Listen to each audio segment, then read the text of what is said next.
আমার এক বোন জিজ্ঞেস করছিল, দিদি ভাই তুমি কি করে মাছের কালিয়া বানাও? তাই স্পেশালি ওই বোনটার জন্য আজ শেয়ার করছি মাছের কালিয়া।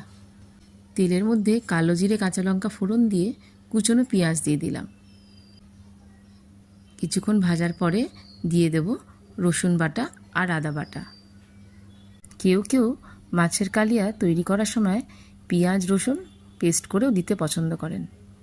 আমরাও মাঝে মাঝে তাই করে থাকি। দেখতে গেলে সেই একই ইনগ্রিডিয়েন্টসে প্রত্যেক বাড়িতে রান্না হয়, কিন্তু লক্ষ্য করে দেখবেন স্বাদ কিন্তু প্রত্যেকটা বাড়িরই আলাদা হয়। এখন তো আমরা সবাই গুঁড়ো মশলা ব্যবহার করি। ছোটোবেলায় দেখেছি মা জিরে ধনে সমস্ত শিলনোড়ায় বেটে রান্নায় দিত, তার টেস্টই আলাদা ছিল।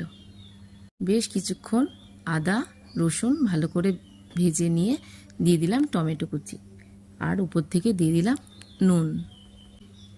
আস্তে আস্তে নাড়াতে নাড়াতে দেখব টমেটোগুলো বেশ নরম হয়ে গেছে।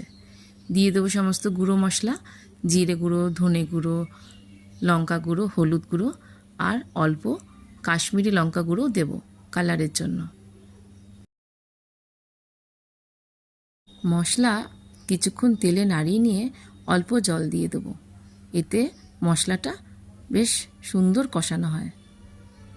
এই মশলা কষতে কষতে যখন তেলটা ছেড়ে দেবে তখন দিয়ে দেবো হাফ চামচেরও একটু কম চিনি। এই চিনিটা কিন্তু মাছের কালিয়াটাকে মিষ্টি করবে না, সমস্ত স্বাদটাকে ব্যালেন্স করে দেবে।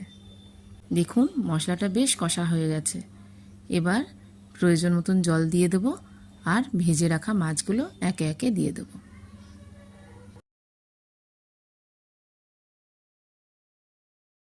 এই ঝোলের মধ্যে বেশ কিছুক্ষণ মাছগুলোকে ফুটিয়ে নেব।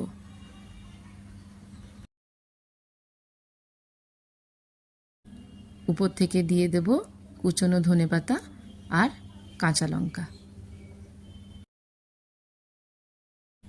ঝোলটা যখন বেশ মাখা মাখা হয়ে যাবে তখন আমরা গ্যাস অফ করে দেব, আর তৈরি হয়ে যাবে আমাদের মাছের কালিয়া। কমেন্টে জানাবেন আপনারা কিভাবে তৈরি করেন মাছের কালিয়া।